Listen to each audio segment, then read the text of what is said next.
شاہ عبدالعزیز محدث دہلوی نے تفسیر عزیزی میں اس واقعے کو تھوڑا کھولا ہے۔ وہ کہتے ہیں آدم علیہ السلام زمین پہ آئے، بڑا عرصہ تک روتے رہے، ان کی زبان پر کوئی جملہ نہ آئے کہ میں رب سے معافی کیسے مانگوں، ان کو یہ سمجھ ہی نہ آئے کہ کیا کہوں جس پہ مجھے وہ معاف کر دے، ہو تو مجھ سے گیا ہے۔ بعض دفعہ بڑے کا روب اتنا ہوتا ہے کہ آدمی کو بات سمجھ ہی نہیں آتی کہ میں کیسے کہوں، میں ان کے سامنے بیان کیسے کروں۔ تو آدم روتے روتے اچانک خیال آیا کہ میں جب جنت سے میں تھا تو میں نے جنت میں شجر طوبہ کے پتوں پہ دیکھا تھا، جنت کے دروازے پہ دیکھا تھا، نبی کریم صلی اللہ علیہ وسلم کا کلمہ طیب لا الہ الا اللہ محمد الرسول اللہ، اور اس میں ساتھ یہ محمد الرسول اللہ کا نام تھا۔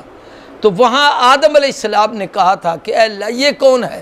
اللہ نے فرمایا تیری اولاد میں میرا آخری نبی اور محبوب ہوگا جو حقیقتاً اصلی اور حقیقی رب کا خلیفہ ہوگا، جسے اللہ قیامت تک کے نظام کو چلانے کا دین اور اصول دے کے بھیجیں گے۔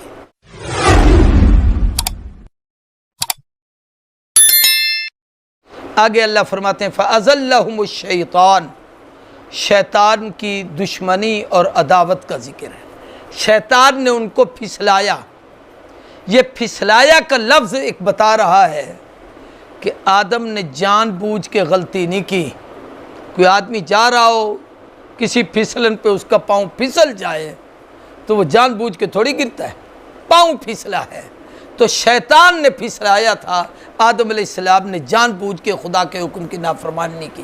بعض لوگوں نے لکھا ہے کہ حضرت حوا نے کہا تھا دیکھو شیطان قسمیں اٹھا کر کہہ رہا ہے کہ یہ ایسا درخت ہے کھا لو گے تو جنت سے کبھی نہیں نکلو گے، یہ اللہ کی قسم اٹھا رہے ہیں، آپ قسم پر بھی اعتماد نہیں کرتے۔ تو بابا آدم حضرت حوا کے اس کہنے میں آ گئے۔ ظاہر ہے کہ عورت اپنے شوہر سے بڑے بڑے کام منوا لیتی ہے، تو بہر کیف حضرت آدم علیہ السلام اس کو کھا بیٹھے۔ فَأَخْرَجَهُمَا، شیطان نے ان دونوں کو وہاں سے نکالا، مِمَّا كَانَ فِيهِ، جو اس کے اندر رہ رہے تھے۔ اب یہ جو وہاں سے نکلے تو کیا آدم علیہ السلام کے اس عمل کی شرعی حیثیت کیا ہے؟ آدم تو نبی ہے اور پیغمبر خطا اور گناہ سے پاک ہے، تو یہ یاد رکھیے قرآن مجید نے اس واقعے کو کئی جگہوں پہ بیان کیا ہے۔ ایک بات تو یہ ہے کہ نبی کی عصمت 4 چیزوں میں ہوتی ہے، اس کے علاوہ دنیاوی معاملات میں مشاورت بھی ہو سکتی ہے، اور اس میں کمزوری کے طور پر یعنی مغالطہ یا بھول بھی ہو سکتی ہے، اس میں معصومیت شرط نہیں۔ ایک تو یہ کہ نبی عقائد میں معصوم ہوتا ہے، جو رب اسے عقیدہ دیتے ہیں اس کے اندر کوئی گڑبڑ نہیں کرتا۔ دعوت و تبلیغ میں، فتاوی اور اجتہاد میں، پھر اعمال و افعال نبی کے جو ہوتے ہیں نبی ان میں معصوم ہوتا ہے۔ اس لیے آدم علیہ السلام کے متعلق اللہ تبارک و تعالی نے دوسری جگہ پہ فرمایا فَنَسِيَ آدم وَلَمْ نَجِدْ لَهُ عَزْمًا، یہ کھانے میں آدم بھولا ہے، جان بوجھ کر اس نے نہیں کیا۔ آپ بھول کے پانی پی لیں، دوسروں کو تو پتہ ہے اس کو روزہ تھا لیکن آپ کو یاد نہیں رہا، تو آپ نے پیا، ظاہراً روزہ ٹوٹ گیا، حقیقت میں آپ کا روزہ نہیں ٹوٹا، آپ نے کھا لیا، روزے میں کوئی فرق نہیں آیا، اس لیے کہ یہ نسیان ہے۔ تو نسیان پر اللہ کی گرفت نہیں، عصیان یعنی گناہ پر اللہ کی گرفت ہے۔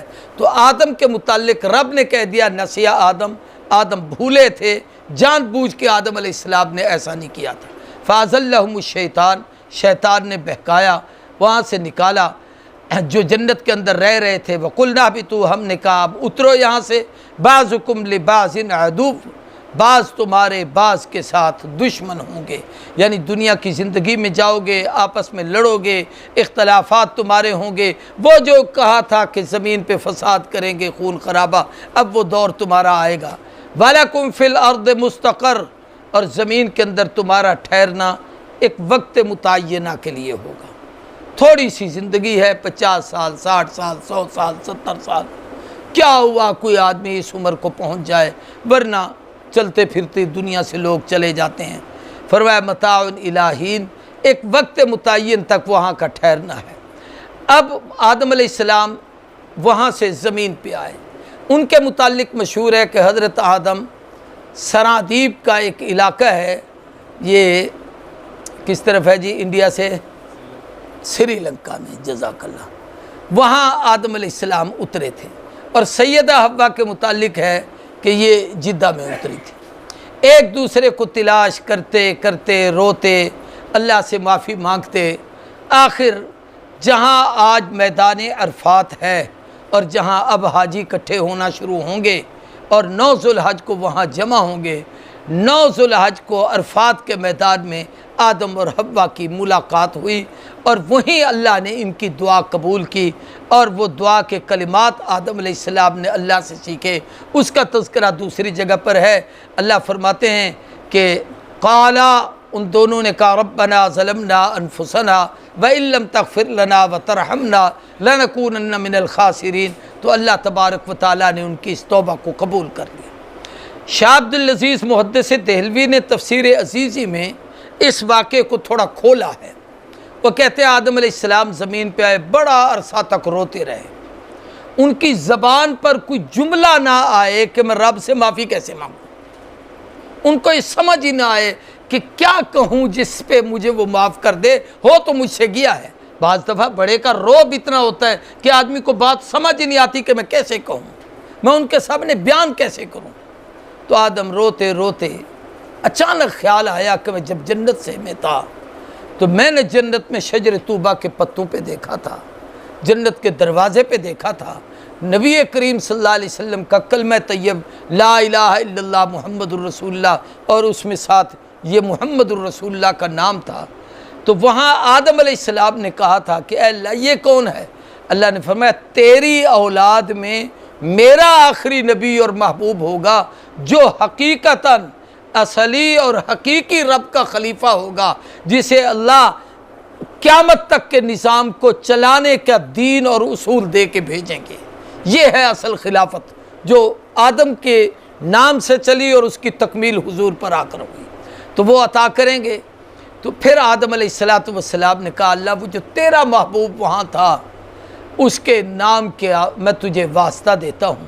تو پھر اللہ نے فتلقى آدم، پھر آدم علیہ السلام کو اللہ نے القاء کیے چند کلمات، فتاب علیہ، پھر اللہ نے آدم کی طرف توجہ کی، وہ یہ کلمے پھر آدم کو سکھائے۔ تو آدم علیہ السلام نے اس دعا کے بعد یہ کلمات پڑھے تو اللہ نے ان کی دعا کو قبول کیا، انہ هو التواب الرحیم۔ اب جب توبہ قبول ہو گئی تو اب پھر ایک مرتبہ یہ جملہ آیا ہے قُلْنَا اهْبِطُوا مِنْهَا جَمِيعًا، اللہ نے فرمایا اب یہاں سے اتر کے چلے جاؤ۔ یہ پہلے بھی آیا ہے کہ اتر کے چلے جاؤ، پہلے کہاں اتر کے چلے تھے؟ وہ جو پہلے جنت سے زمین پہ اترے وہ اترنا تھا خدا کے غصے سے کہ تم نے میرے حکم کی نافرمانی کی، اکل شجرہ وہ کھا لیا جس سے میں نے روکا تھا، یہ کیوں کھایا ہے؟ تو زمین سے اتر آئے، زمین پہ آ گئے۔ اب یہاں زمین پہ آنے کے بعد جب توبہ پوری ہو گئی تو اب ذہن یہ تھا کہ اللہ پھر جنت میں لے جائے۔ اللہ نے فرمایا اب نہیں، اب تمہیں اس کے بدلے میں توبہ کی وجہ سے ایک اعزاز دے رہا ہوں جس کا میں نے وعدہ کیا تھا انی جاعل فی الارض خلیفہ، اب تمہیں میں خلافت دیتا ہوں زمین کے اندر۔ تو اب تم اہبطوا منہا جمیعا، جمیعہ سے مراد قیامت تک تمہاری ساری اولاد جو تمہاری نسلوں اور سلبوں میں ہے یہ زمین پہ اترے۔